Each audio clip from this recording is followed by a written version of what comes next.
Ahmedabad Kalol Mehsana highway જે 4 lane હતો તેને હવે 8 લેન બનાવવાની મંજૂરી મળી ગઈ છે।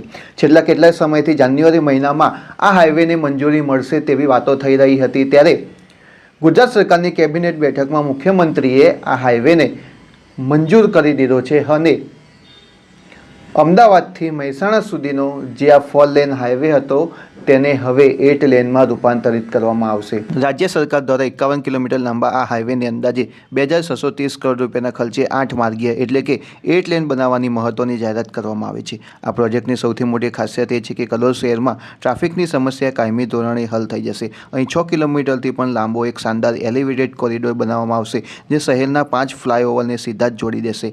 આનો અર્થ એ થયો કે જે વાહનોને સીધા મહેસાણા કે અમદાવાદ તરફ જવું છે તેઓ કલોલના આંતરિક ટ્રાફિકમાં ફસાયા વગર જ ઉપરથી પસાર થઈ શકશે।